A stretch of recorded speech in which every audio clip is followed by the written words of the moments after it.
नमस्कार, आपण पाहताय कोकणचं नंबर 1 महा चॅनल कोकण साद लाईव्ह बातमीपत्रात आपलं स्वागत। सुरुवात करूया हेडलाईन्सनं। देवगडच्या माजी नगराध्यक्षांना अटक करण्याची मागणी, झाडाला धडक, रिक्षाचा चक्काचूर आणि अखेर तो बिबट्या जेरबंद। आता पाहूया सविस्तर बातम्या। मयवाड कोंडुरा देऊळवाडी इथं 4 शेतकऱ्यांवर हल्ला करून त्यांना गंभीर जखमी करणाऱ्या बिबट्याला जेलबंद करण्यासाठी वन विभागानं तातडीनं पावलं उचलली आहेत। वन विभागाच्या जलद कृती दलाकडून ग्रामस्थांच्या मदतीनं परिसरात सापळा रचण्यात आलाय।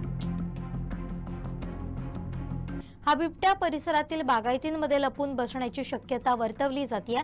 जवळच नदी असल्यानं तो त्याच ठिकाणी आश्रय घेऊन राहण्याची शक्यता अधिक आहे। त्यामुळे वन विभागाचं पथक त्या दिशेनं कसून शोध घेतोय। बिबट्याच्या हल्ल्यामुळे कोंडुरा देऊळवाडी आणि आसपासच्या परिसरात भीतीचं वातावरण निर्माण झालंय। वन विभाग बिबट्याला लवकर जेरबंद करेल आणि नागरिकांना दिलासा मिळेल अशी अपेक्षा व्यक्त होतीये।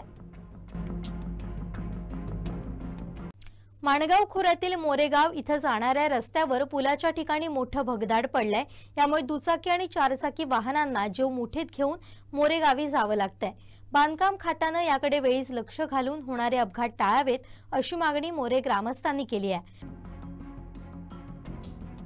माणगाव खोऱ्यातील मोरेगाव हे दिव्यांग संस्थेमुळे नावारूपाला आलंय।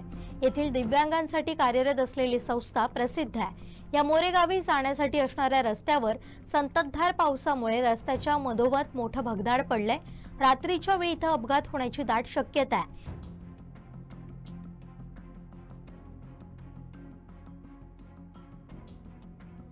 इथं असणाऱ्या नदीवरील पुलावर भगदाडामध्ये ग्रामस्थांनी वाहन चालकांना समज यावी यासाठी वृक्षारोपण केलंय। मोरेगावी एसटी तसेच कार, 2 व्हीलर यांचा सर्रास वावर असतो।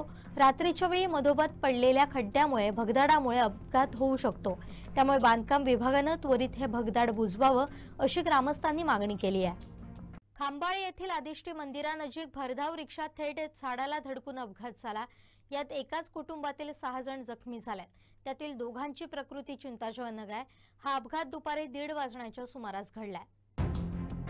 सोनाळी बौद्धवाडी येथील सुजल भोसले हे आपल्या कुटुंबातील अन्य 5 सदस्यांसहित रिक्षानं वैभववाडीहून फोंड्याच्या दिशेनं जात होते। खांबाळे आदिष्टी मंदिरानजीक त्यांचं गाडीवरील नियंत्रण सुटलं। गाडी रस्त्याकडेला असलेल्या झाडावर जाऊन आदळली। यात रिक्षाच्या समोरील बाजूचा चक्काचूर झाला। रिक्षातील सुशांत सिद्धार्थ भोसले वय 26, स्नेहांश सुशांत भोसले वय 5, स्वप्नील योगेश भोसले वय 30, सुजल भोसले वय 32, योगेश पांडुरंग भोसले वय 17, सोजवी सिद्धार्थ भोसले वय 29 ही जखमी झाली आहे। यातील दोघांची प्रकृती गंभीर असून त्यांना खासगी रुग्णालयात दाखल करण्यात आलाय। अपघातात चालकासोबत पुढील सीटवर बसलेला 5 वर्षांचा स्नेहांश भोसले हा गाडीत अडकला होता। त्याला खांबाळे येथील माजी उपसरपंच गणेश पवार, योगेश पवार, अक्षय पवार, दीपक पवार, जयेश पवार या तरुणांनी बाहेर काढले। अपघातातील जखमींना कणकवली आणि ओरोस इथं दाखल करण्यात आलाय। नमस्कार, मी विनय भगवान दळवी, मुक्काम पोस्ट गोडगे, तालुका दोडामा येथील एक शेतकरी आहे। 25 फेब्रुवारी 2025ला वादळ आलं। त्या वादळामध्ये आमचे जे केळीची बागायती आहे ती भुईसपाट झालेली आहे। त्याच्यानंतर आमचे नुकसान भरपाईचे पंचनामे केले गेले, पण त्या पंचनाम्याचा अद्याप आम्हाला 1ही रुपया अजूनपर्यंत खात्यावर जमा झाला नाही। आणि शासनाच्या हिशोबाप्रमाणे जर पाहिलं तर ते 10 रुपये 80 पैसे असा एका केळीचा रेट आहे। त्या रेटप्रमाणे ते लोक आम्हाला पैसे देणार असं म्हणून सांगितलं। त्यावेळी आम्ही पालकमंत्री माननीय श्री आमचे नितेशजी राणे साहेब यांची भेट घेतली। त्यानंतर मनीष दळवी साहेबांनी मध्यस्थी करून आम्हाला सांगितलं की आश्वासन दिलं की तुम्हाला जे नुकसान झालेलं आहे, ज्या शेतकऱ्यांचं नुकसान झालेलं आहे ते आम्ही योग्य त्या पद्धतीने देऊ। शासन दरबारी आपण त्याचा योग्य तो न्यायनिवाडा करून पाठपुरावा करतो असं आम्हाला पालकमंत्र्यांनी पण आश्वासन दिलं। एकदा नव्हे तर आम्ही 3 वेळा पालकमंत्र्यांशी भेट घेतली। एकदा ज्यावेळी हत्तीने मारहाण केलेली मोर्ले गावामध्ये पण आम्ही त्यांना भेटलो, त्याच्यानंतर बांद्यामध्ये भेटलो आणि मनीष दळवी साहेबांनी फोनवर चर्चा करून आम्हाला सांगितलं की तुम्हाला नुकसान भरपाई जी आहे ती देतो, पण योग्य त्या दरामध्ये नुकसान भरपाई देतो। आम्ही त्यांच्याकडे अशी मागणी केली होती की वन्य प्राण्यांना नुकसान केल्यानंतर 240 रुपये प्रति झाड असं मिळत, म्हणजे केळीचं मिळतं आम्हाला, तर त्या हिशोबाने तरी आम्हाला पैसे मिळावेत अशी आम्ही त्यांच्याकडे रिक्वेस्ट केली होती। पण अद्यापही आमच्याकडे शेतकऱ्यांकडे दुर्लक्ष केलेलं आहे। आम्ही आता तरुण शेतकरी, आमचं शेत देशोधडीला लाभलेलं आहे आणि आम्हाला कुठलंही अन्य साधन नाही, म्हणजे आम्ही शेतीवरच आमचा उदरनिर्वाह, आमची मुलं बाळ असतील, आमचं शिक्षण, मुलांचं शिक्षण असेल तर सगळं आमचं हे कुटुंब, वडील आहेत, वडील आजारपणाचा खर्च म्हणा किंवा आणि काही म्हणा, हे सगळं आमचं त्या शेतीवरच अवलंबून आहे। तर शासन दरबारी आमची त्यांच्याशी विनंती आहे की त्यांनी आम्हाला जो आमचे नुकसान झालेलं आहे त्या नुकसानाचं योग्य तो न्यायनिवाडा करून आम्हाला योग्य तो त्या दरपत्रकावर बदल करून आम्हाला योग्य तो न्यायनिवाडा करावा। आणि अशी अन्यथा आम्ही 15 ऑगस्टला आमरण उपोषण करणार आहोत असं, आणि खरोखर आमच्यावर उपाशी मारायचीच वेळ आलेली आहे। त्याच्यामुळे शासन दरबारी याचा योग्य तो न्यायनिवाडा करावा। हेच नव्हे तर वन्य प्राण्यांपासून पण आम्हाला नुकसान होतं, त्याचे वेळोवेळी पंचनामे होत नाही। हत्ती म्हणा, गवेरेडे म्हणा, माकड म्हणा, सगळ्या बाजूने आमचा त्रास आहे। मग शेतकरी हा पूर्णपणे त्रासलेला आहे। त्या शेतकऱ्यावर सरकारने लक्ष द्यावा आणि नाहीतर कुठेतरी शेतकरी हा मरणाच्या डोहाळ्यातच जगतोय, मरणारच, याच्यात तीळ मात्र शंका नाही। तेव्हा शासन दरबारी त्यांनी योग्य तो निर्णय घ्यावा, हीच योग्य ती मान्य। नमस्कार। कोकणातील रत्नागिरी जिल्ह्यातील खेडमधून सुरू होणारा रघुवीर घाट पावसाळ्यातील एक पर्यटन स्थळ म्हणून विकसित झालाय, मात्र हा घाट कोसळतोय।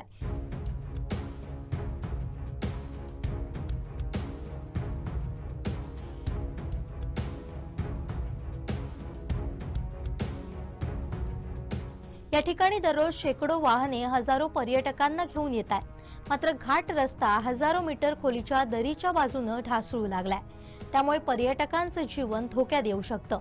मात्र ही धोकादायक परिस्थिती उद्भवलेली असताना देखील बांधकाम खातं याकडे दुर्लक्ष करत आहे असा आरोप होतोय।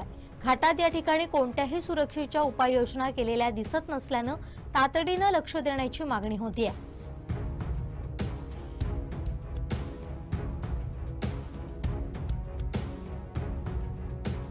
कोयना धरण बांधल्यानंतर कांदाटी खोऱ्यातील शिंदी, वळवण, आरव, मोरणी, उचाट, वाघिवळे, लामच, निवळी, अकल्पे, गाडिवली आदी सुमारे 20 ते 25 गावं वाड्यांचा सातारा जिल्ह्यातील महाबळेश्वर तालुक्याशी असलेला भौगोलिक संपर्क जलाशयामुळे तुटला होता। 1990-91 मध्ये खेड तालुक्यातील खोपिया गावातून या घाटाचं काम सुरू करण्यात आलं। 1993 मध्ये घाटाचं काम पूर्ण झाल्यावर कांदाटी खोऱ्यातील रहिवाशांचा थेट खेड तालुक्याशी संपर्क प्रस्तावित झाला। या मार्गावर खेड, उचाट, अकल्पे ही बस सेवा 2002 मध्ये खेड आगारातून सुरू करण्यात आल्यामुळे ग्रामस्थांचा दळणवळणाचा प्रश्न निकाली निघाला। रघुवीर घाट 12 किलोमीटर अंतराचा असून या मार्गावर 60 ठिकाणी अत्यंत धोक्याची अशी दरड प्रवण क्षेत्र येतात। 4000 मीटर उंची या घाटाची असून सह्याद्रीतील सर्वात उंच घाटांपैकी एक घाट आहे। घाटाकडे होत असलेले दुर्लक्ष या घाटाच्या पलीकडे राहणाऱ्या लोकांच्या आणि पर्यटकांसाठी धोकादायक परिस्थिती बनवतोय।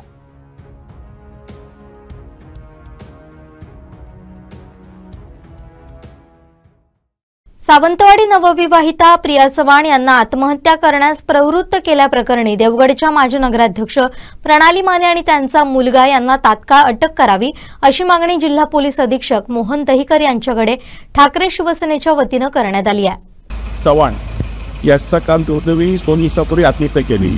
ही आत्महत्येला प्रवृत्त केल्याबद्दल काल पोलिसांनी गुन्हे नोंद केले आहेत। आमचं पोलिसांनी अधीक्षकांना भेट आम्ही निवेदन दिले आहोत। इथे देवगडच्या नगरसेवक सगळे आणि शिवसेनेचे पदाधिकारी आम्ही सगळे निवेदन दिलेलं आहे की याच्या सखोलची चौकशी व्हावी आणि आमच्या माहितीनुसार या चव्हाण मॅडमांना आधी काही दिवसापूर्वी काही लोकांनी मारहाण केली होती। त्या मारहाणी चालणारे कोण होते त्याला गाडी कोण चिघळून केलेली आणि मानेबाईंवर जे नगराध्यक्ष भाजपच्या माजी नगराध्यक्ष आहेत आणि त्यांच्या पतीची सुद्धा चौकशी केली पाहिजे। त्याचबरोबर ते भाजपचे पदाधिकारी असल्यामुळे भारतीय जनता पार्टीच्या दबावामुळे या तपासामुळे कुठलाही फरक पडता कामा नये। त्याचबरोबर त्यांची भाजप नीतिमत्ताच्या गोष्टी सांगतो आणि आज संपूर्ण राज्यामध्ये आणि देशामध्ये महिलांवर अत्याचार होत असताना आज भारतीय जनता पार्टी त्यांना नगरसेवक म्हणून कसं काय आपल्या पक्षात ठेवतं, त्यांची पक्षातून हकालपट्टी झाली पाहिजे आणि या विरोधात भारतीय जनता पार्टी सातत्याने बोलणारे महिला नेते किंवा इथले पदाधिकारी काय करतायत हा प्रश्न आमच्या भारतीय जनता पार्टीला आहे आणि यासाठी कडक कारवाई नाही झाली तर निश्चितपणे शिवसेना महिला आघाडीतर्फे आणि देवगड वासियांतर्फे आम्ही तीव्र आंदोलन करू।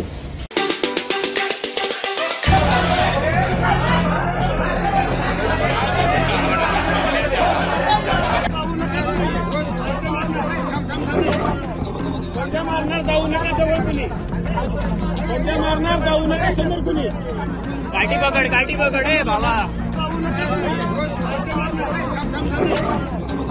मारणार जाऊ नका जवळ कुणी मारणार जाऊ नका समोर कुणी गाठी पकड हे बाबा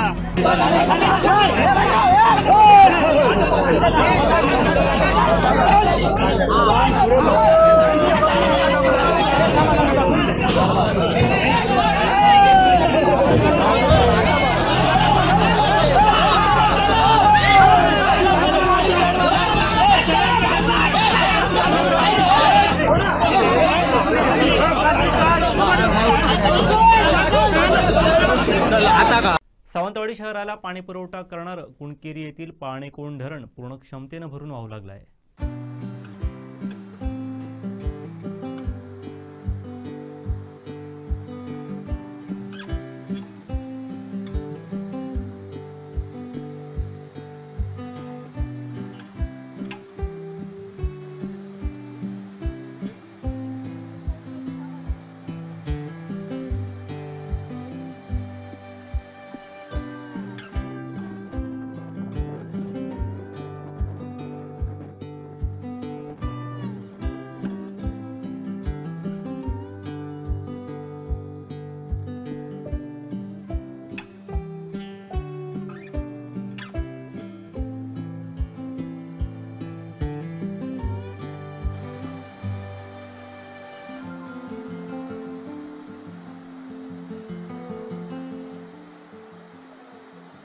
सावंतवाडी शहरातील माठेवाडा येथील विवाहिता प्रिया चव्हाण हिचा मानसिक छळ करून तिला आत्महत्येस प्रवृत्त केल्याप्रकरणी देवगड येथील एका महिला राजकीय पदाधिकाऱ्यासह मुलाविरोधात पोलीस ठाण्यात गुन्हा दाखल करण्यात येणार असल्याचं पोलीस निरीक्षक अमोल चव्हाण यांनी सांगितलंय।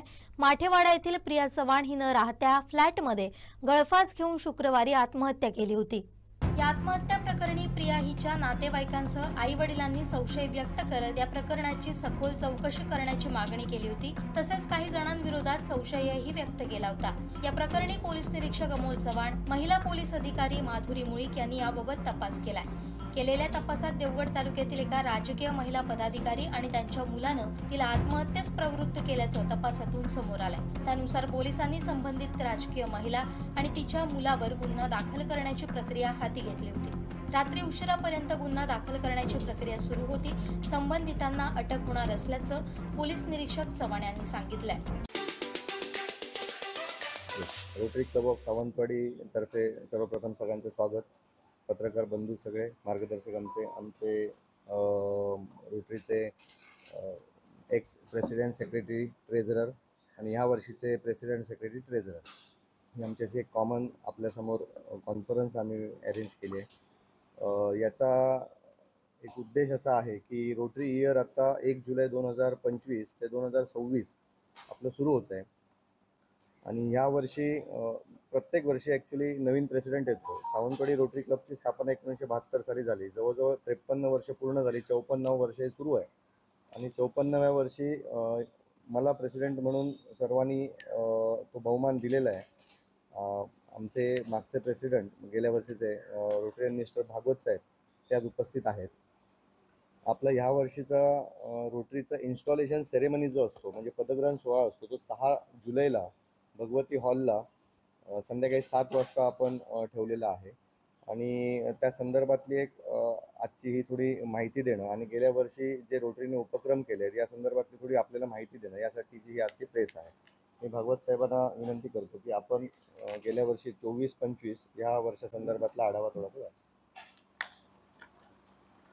रेडी कर. मी आपण मावळते अध्यक्ष या नात्याने आपलं सर्वांचं स्वागत करतो. मागचं वर्ष आमचं खूप चांगलं गेलं. त्याच्या मागचे आपले प्रेसिडेंट सातोस्कर साहेब यांनी जो बायोगॅसचा प्रकल्प खूप अतिशय चांगल्यारीत्या साजरा केला होता तो आम्ही थोडा कंटिन्यू केला. परंतु एक 200चं उद्दिष्ट गाठायचं होतं पण ते थोडंसं कमी पडलं. परंतु आम्ही भरीव असे पैसे आम्ही आपले भगीरथ यांच्यासोबत त्यांच्या मदतीने त्यांना फंड्स उपलब्ध करून दिले. त्याच्यापैकी बराचसा त्याच्या फंड्सचं मॅनेजमेंट हे मागच्या वर्षीच्या म्हणजे आमच्या मागच्या वर्षीचे अध्यक्ष सुहास सातोस्कर यांनीच केलेलं होतं. तो प्रोजेक्ट आहे तो कंटिन्यू राहिलाच आणि पुढचे अध्यक्षसुद्धा तो निश्चित कंटिन्यू ठेवतील असं मला आशा आहे. सुरुवातीला आम्ही 11,000 वृक्ष हे सिंधुदुर्ग जिल्ह्यामध्ये हा नुसता आमच्या रोटरी सावंतवाडीचा प्रोजेक्ट नाही तर तो सिंधुदुर्ग जिल्ह्यातले सगळे रोटरियन्स म्हणून म्हणजे सगळे क्लब मिळून 11,000 झाडं ह्या जिल्ह्यामध्ये लावलेली आहेत. त्यापैकी 1,000 झाडं ही आम्ही लावली आमच्या क्लबने.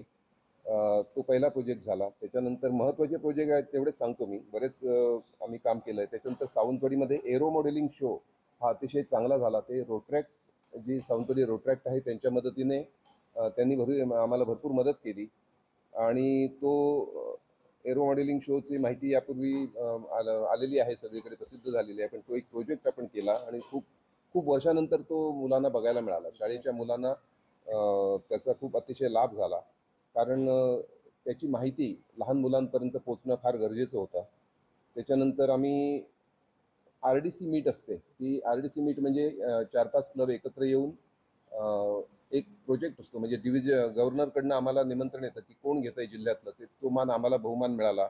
आम्ही रोटरी मेंबर्सचं चेकअप असं बरेच असं पत्रकारांचं पण परवा चेकअप आपल्याच हॉलमध्ये झालं. तसं रोटरियनचं सगळं चेकअप हे सुद्धा आमचे हॉस्पिटल चितारी हॉस्पिटल इथे चांगलं सादर झालं. 15 ऑगस्टचा कार्यक्रम आपण दरवर्षी घेतोच.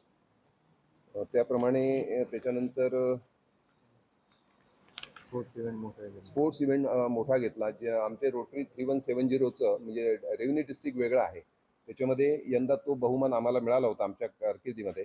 पण त्याचे इव्हेंट चेअरमन म्हणून आमचे यावर्षीचे अध्यक्ष सिद्धार्थ भांबुरे यांनी अतिशय चांगलं काम केलं होतं. त्याच्यानंतर बॅडमिंटन स्पर्धा घेतल्या. त्याच्यानंतर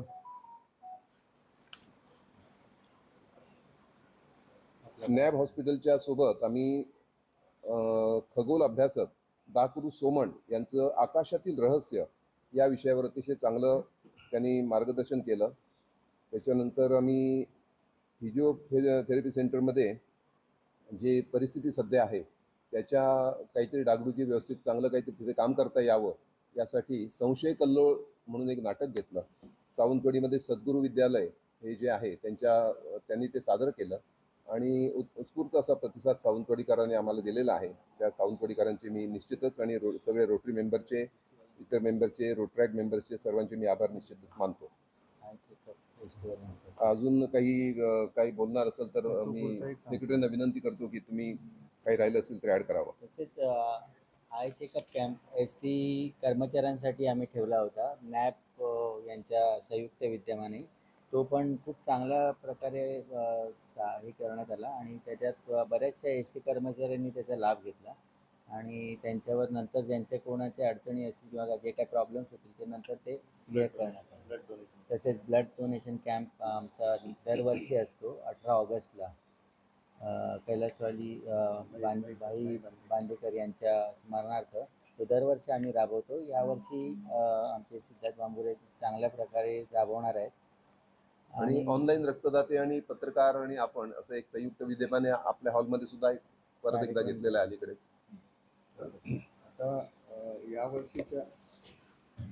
आता या 2025-26 हे जे वर्ष सुरू होतं ह्या वर्षामध्ये आपला एक मोठा इव्हेंट आत्ता होता. इव्हेंट म्हणजे ग्लोबल ग्रँट आपल्याला मिळालेले आहे आणि त्या ग्लोबल ग्रँट मार्फत नॅब हॉस्पिटल जे आहे तिथे जवळजवळ 45 लाख ना 45 लाखाची ॲम्ब्युलन्स डोनेशनसाठी 10 तारीखला गुरुवारी सकाळी 10:30 वाजता तो प्रोग्राम आहे, तिथे ती डोनेट केली जाणार आहे. ज्या ऑप्थॅल्मिक व्हॅन त्या व्हॅनमार्फत ऑपरेशन्स असतील किंवा खेडोपाडी गावोगावी जाऊन गरीब लोकांसाठी त्याची सेवा देणं हा एक विषय आता नॅब हॉस्पिटल आणि रोटरी मार्फत सुरू होणार आहे. तो एक मोठा इव्हेंट. सुरुवात कधी झाली ते सांगू शकता? याच हॉटेलमध्ये त्याची सुरुवात झाली. मुहूर्तमेढ इथेच मुहूर्तमेढ रोडले गेले आणि त्याची जी सगळी ग्रँट आहे ती सगळं आता फायनल होऊन 10 तारीखला तो डोनेशनचा विषय पूर्ण होईल. आता 2025-26 या कालावधीमध्ये रोटरी क्लब ऑफ सावंतवाडीचे सेक्रेटरी म्हणून रोटरीयन सीताराम तेली यांची निवड झालेली आहे. ते हुमरस गावचे सरपंच आहेत. आणि ट्रेझरर म्हणून रोटरीयन आनंद रासम यांची निवड झालेली आहे आणि ते महाराष्ट्र मेडिकल म्हणजे फार्मासिस्ट असोसिएशनचे जॉईंट सेक्रेटरी आहेत. आणि आमची बोर्ड ऑफ डायरेक्टरशी इतर ती देखील तयार झालेली आहे. ते आपल्याला आम्ही नावं सांगू. आणि 6 तारीखला या सगळ्या बोर्ड ऑफ डायरेक्टरचा इन्स्टॉलेशन सेरेमनी आपला होतोय.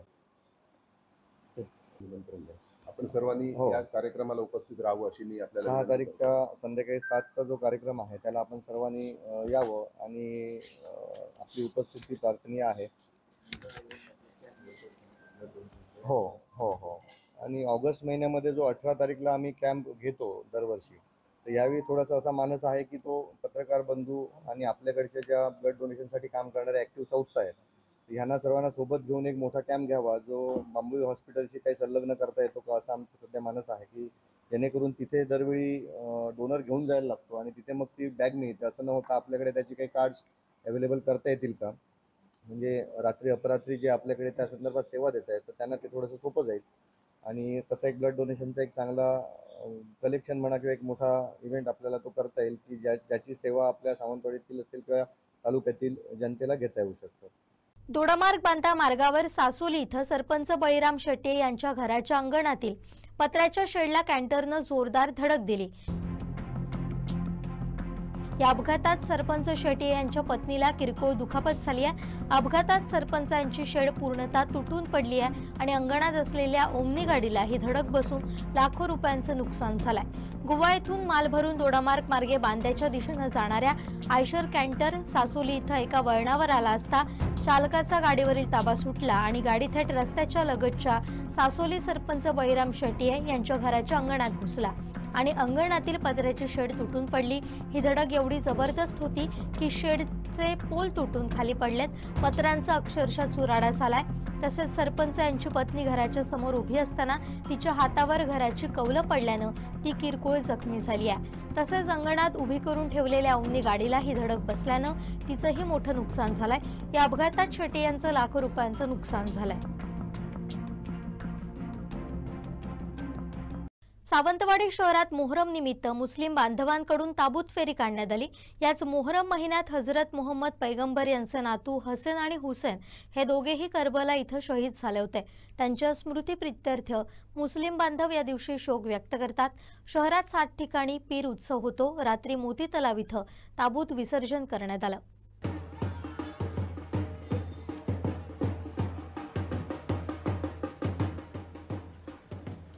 मोहरम पासून हिजरी सव्वद सुरू होते.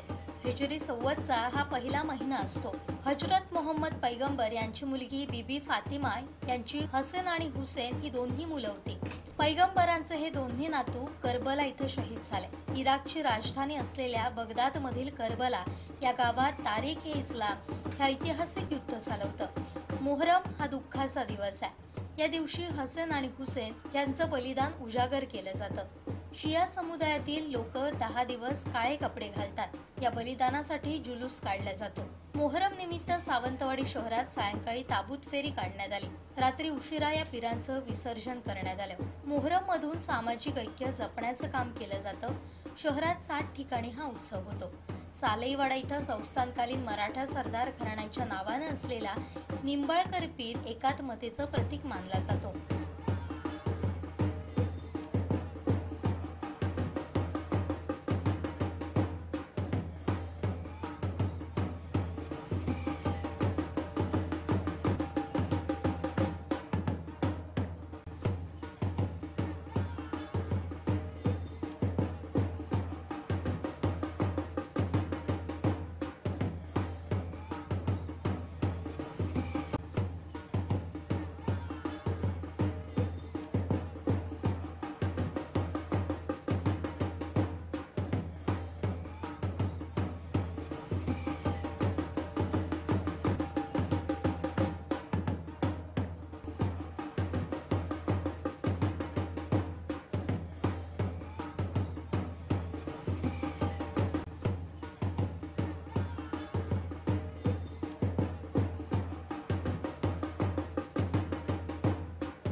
उभा बाजार इथं रात्री उशिरा सरदार निंबाळकर पीर, जलाल शाह पीर, तहसीलदार पीर, सय्यद पीर, हाताचे पीर, पटवीचे पीर, काझीचे पीर एकमेकांना भेटले.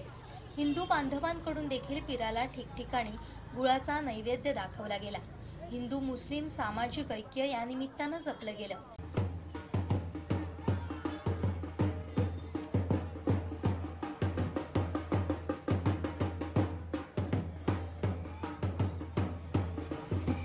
एकीकडे आषाढी एकादशी आणि दुसरीकडे ताबूत विसर्जन असे दोन मोठे सण असल्यानं पोलिसांनी देखील कडेकोट बंदोबस्त ठेवला होता.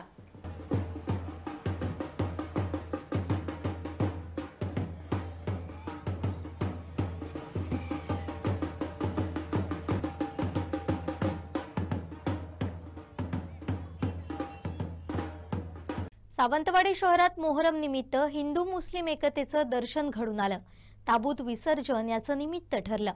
संस्थानकालीन सरदार निंबाळकर पीर अर्थात मराठ्यांचा पीर याची ऐतिहासिक परंपरा यास कारणीभूत ठरली आहे.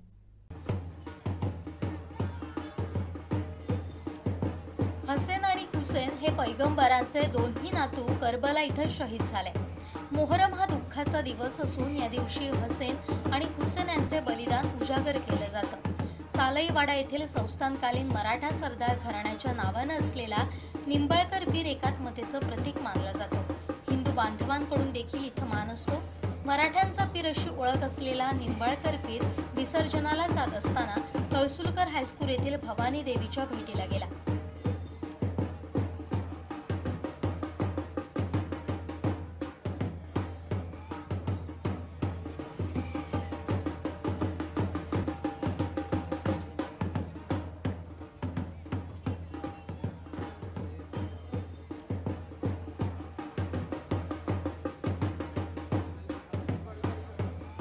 यावेळी हिंदू बांधव मुस्लिम बांधवांच्या पायावर पाणी घालतात. पीराला नैवेद्य अर्पण करत पूर्वापार चालत आलेली शेकडो वर्षांची परंपरा जपतात.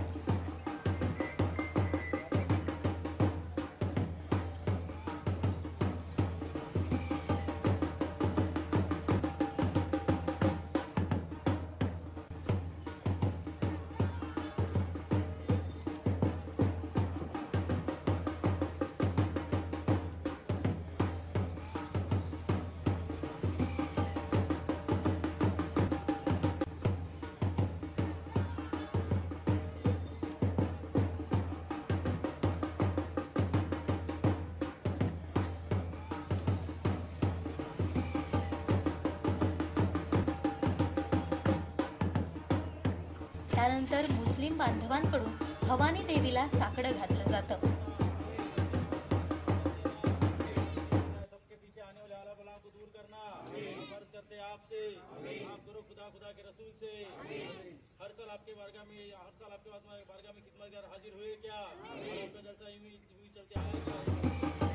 यामागची आख्यायिका अशी की पूर्वी भवानी मंदिरात पीराचा पतवार ठेवला जात असत. त्यामुळे भवानी देवीला भेटण्याची प्रथा आहे. त्यामुळे पीर म्हणून पूजले जाणारे पंजे हे विहिरीत सापडले होते. मधल्या काळात ते चोरीस गेले होते. तेव्हा तत्कालीन सावंतवाडी संस्थानच्या राजांनी स्वखर्चानं ते पुन्हा तयार करून घेतले.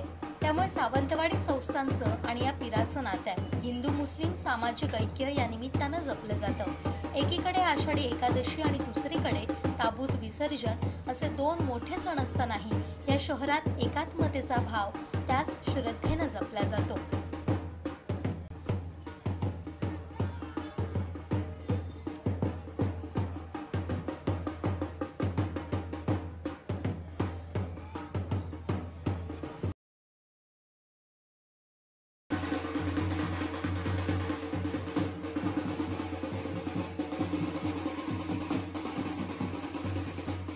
राज्याच्या प्रमुखाला अनाजी पंत म्हणणं हा पदाचा अपमान आहे असं मत शिवसेना प्रवक्ते दीपक केसरकर यांनी व्यक्त केलंय.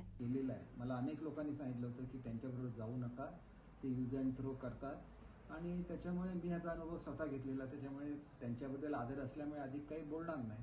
परंतु यूज अँड थ्रो ही त्यांची नीती आहे आणि अनाजी पंतांची तुलना देण्याऐवजी पेशव्यांची तुलना करता आली असती. राज्याच्या प्रमुखाला अनाजी पंत म्हणणं हा त्या पदाचा अपमान आहे आणि तो कदापिही फडणवीस साहेबांचा होता कामा नये असं माझं स्वतःचं म्हणणं आहे. गरीब, गरजू, शोषित आणि वंचित समाज घटकांना मदतीचा हात देणाऱ्या सामाजिक बांधिलकी प्रतिष्ठाननं नाग्या महादू येथील आदिवासी कातकरी समाजाच्या मुलांच्या वसतिगृहास भेट देऊन 60,000 रुपयांच्या शालेय आणि जीवनावश्यक वस्तूंचं वाटप केलं। वसतिगृहाचे संचालक उदय आईर आणि सौ आईर यांनी मुलांसह सामूहिक प्रार्थनेनं प्रतिष्ठानच्या सदस्यांचं स्वागत केलं। कार्यक्रमाची सुरुवात संस्थेचे उपाध्यक्ष प्राध्यापक शैलेश नाईक यांच्या प्रास्ताविकानं झाली। सामाजिक बांधिलकी प्रतिष्ठानच्या कार्याची थोडक्यात माहिती दिली आणि वसतिगृहाला भेट देण्याचा उद्देश स्पष्ट केला। ती तुम्हाला अशासाठी आली म्हणून त्यांनी काहीतरी तुमच्यासाठी काहीतरी करायला पाहिजे, काहीतरी तुम्हाला सगळ्या सोयी सुविधा मिळतात की ते बघायला पाहिजे होतं म्हणून ते आले असतील। आम्ही सुद्धा सामाजिक बांधिलकीच्या माध्यमातून आम्ही आवलेलो आहोत। सावंतवाडीमध्ये एक सामाजिक कार्य करणारी एक चळवळ आहे, एक संस्था आहे की जी संस्था गोरगरीब, दीन दुबळे, त्याच्याबरोबर अपंग, त्याचबरोबर शोषित, पीडित, अलंग लक्षात अपघाती झालेल्या मुलांसाठी काम करणारी एक सेवाभावी संस्था आहे। कोणत्याही प्रकारची अपेक्षा न ठेवता ही संस्था आमची काम करते, पॅकेट घालते। संपूर्ण जिल्ह्यामध्ये सामाजिक बांधिलकीच्या माध्यमातून काम करणारं सेवाभावी वृत्ती असणारे एक जबरदस्त व्यक्तिमत्व आहे रवी जाधव, की ज्यांनी ही कल्पना सुचवली की आपण या आपल्या आश्रमशाळेमध्ये जायचं आणि आश्रमशाळेमध्ये जाऊन त्यांना आपण मुलांसाठी काहीतरी करायचं। सर, आपण इतरांसाठी सगळ्यांसाठी करत असतो, मुलांसाठी आपण काहीतरी करूया म्हणून आलेले त्या प्रेरणेतून आम्ही सुद्धा त्यांच्या सोबत आलेलो आहोत। समजू शकतो तर तुम्हाला एक तर तुम्हाला इथे येऊन बोलता यायला पाहिजे, तुम्हाला स्पष्टपणे आपलं काय अन्याय झाला, अत्याचार झाला, आपली काय कशामुळे परिस्थिती आहे समजते ना, हे सगळं तुम्हाला बोलता यायला पाहिजे, व्यक्त होता यायला पाहिजे। चौथी गोष्ट म्हणजे इंग्रजीसाठी काय सर, तुम्हाला इंग्रजी ही आंतरराष्ट्रीय दर्जाची भाषा आहे। इंग्रजी सगळीकडे, भारत देश सोडला तर सगळीकडे इंग्रजी चालते, तुम्हाला सगळं नॉलेज आहे ते इंग्रजी मधून भेटते, समजते। तर तुम्हाला इंग्रजी फ्लुएंटली सफाईदारपणे बोलण्याची प्रॅक्टिस करायला लागेल आयुष्यात प्रगती करायची असेल तर। आणि पाचवी गोष्ट तुम्हाला फिटनेस, ज्याला आपण म्हणतो, आपण तंदुरुस्त कष्ट करणारी मुलं, तुम्हाला वेगळी व्यायामशाळा वगैरे जॉईन करायची गरज नाही, पण तुम्ही जर प्रचंड कष्ट केले, काम केलं तर तुमचं फिटनेस राहू शकतो। आणि कोरोनाच्या काळामध्ये हे निश्चितपणे झालेलं आहे की आरोग्य हीच खरी संपत्ती आहे। ही जर 5 सूत्र तुम्ही आयुष्यामध्ये जर तुम्ही पाळली तर नक्कीच तुम्ही यशस्वी होऊ शकता।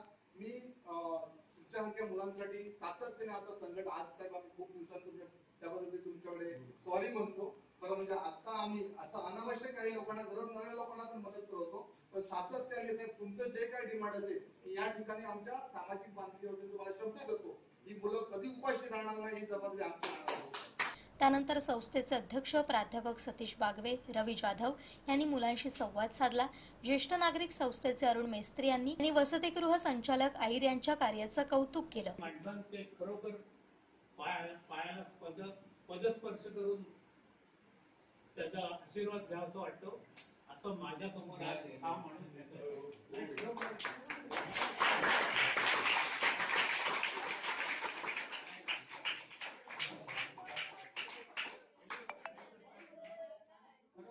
म्हणजे काय समान मी काही बोलू शकत नाही। मी तुम्हाला छोट्या मुलांना मी काही जास्त म्हणत नाही, कारण सरांनी आपल्या अध्यक्ष महाराजांनी आपल्याला हे दिलेलं आहे।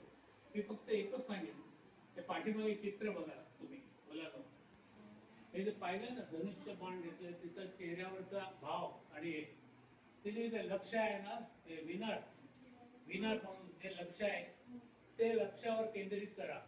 सावंतवाडी शहर आणि परिसरातील अनेक दानशूर व्यक्ती, सेवाभावी संस्थांनी दिलेल्या शालेय आणि जीवनावश्यक वस्तूंचं वाटप करण्यात आलं। श्री महालक्ष्मी सुपर बाजार यांच्याकडून 83 मुलांना चपला, सुरणा ब्रदर्स कडून सर्व मुलांना रेनकोट, चेतन बेंगळ स्टोअर्स यांच्याकडून मुलांना शालेय वस्तू देण्यात आल्या।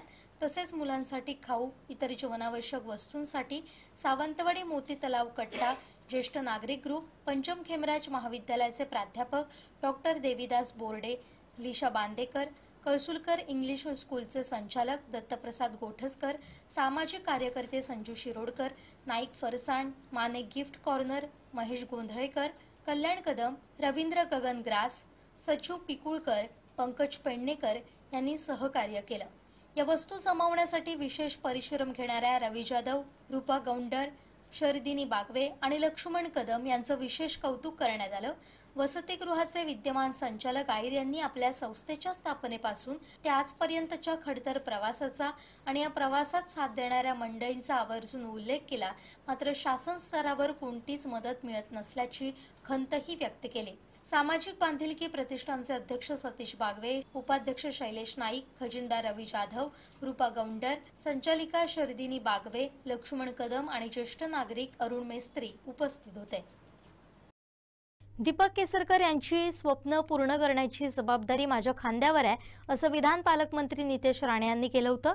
यानंतर माजी मंत्री दीपक केसरकर यांनी देखील त्यावर आपल्या भावना व्यक्त केल्या। पाहूया। भविष्यात हे जेल असं करता येईल का? नक्की होणार।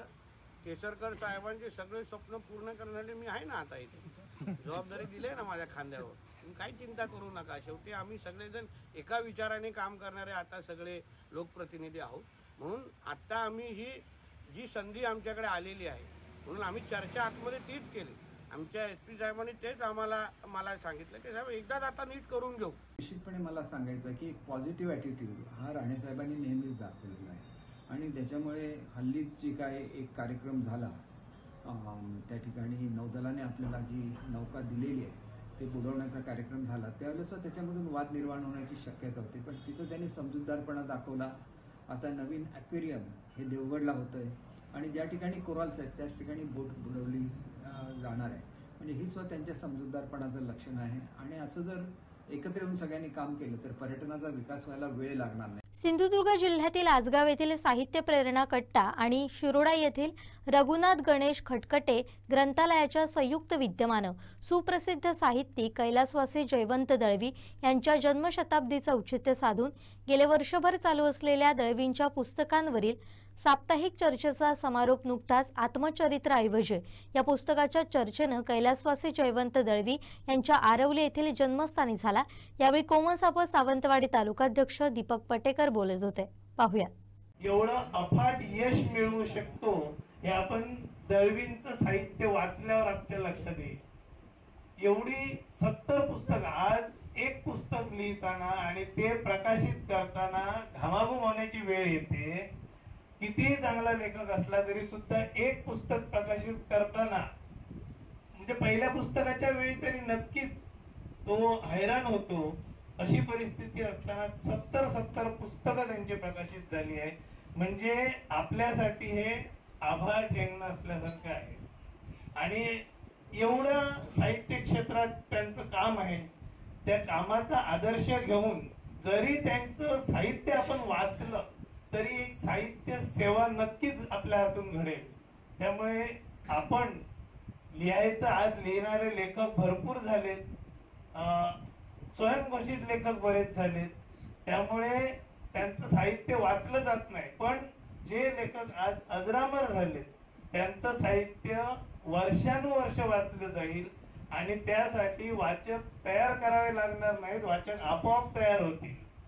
नक्कीच आज आपण इथं असलेली उपस्थिती बघितली तर लक्षात येते की साहित्यावर प्रेम करणारे आजही लोक आहेत, फक्त त्या दृष्टीचं आणि त्या ताकदीचं साहित्य तयार होणं आवश्यक आहे आणि तेच साहित्य वाचण्यासाठी आपण इथं हे एवढे 29 पुस्तकं जी वाचली ती त्या ताकदीचं साहित्य होतं म्हणून वाचली।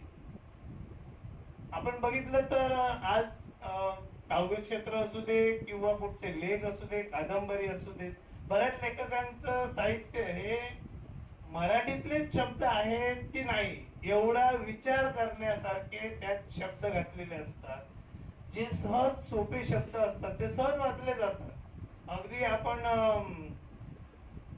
गझलेंचा विचार केला तर गझल क्षेत्रात सुद्धा सुरेश भटांच्या गझला ह्या एकदम साध्या सोप्या शब्दात आहे, पण आज नवनवीन जे गझलकार झाले त्यांच्या गझलेतील शब्द कुठल्या भाषेतले आहेत हे शोधावे लागतात। त्याचा समानार्थी शब्द शोधेपर्यंत आपण गझल विसरून गेलेलो असतो। ललित लेख घेतले तर लालित्यात एवढं लालित्य घातलेलं असतं की त्याचं सौंदर्य वाढण्यापेक्षा ते सौंदर्य कशात आहे हे शोधावं लागतं। शेवटी ठळक घडामोडी पुन्हा एकदा। देवगडच्या माजी नगराध्यक्षांना अटक करण्याची मागणी, झाडाला धडक, रिक्षाचा चक्काचूर। आणि अखेर तो बिबट्या जेरबंद। बातमीपत्रात वेळ झाली इथेच थांबण्याची। पाहत रहा कोकणचं नंबर 1 महा चॅनल कोकण साध लाईव्ह। धन्यवाद।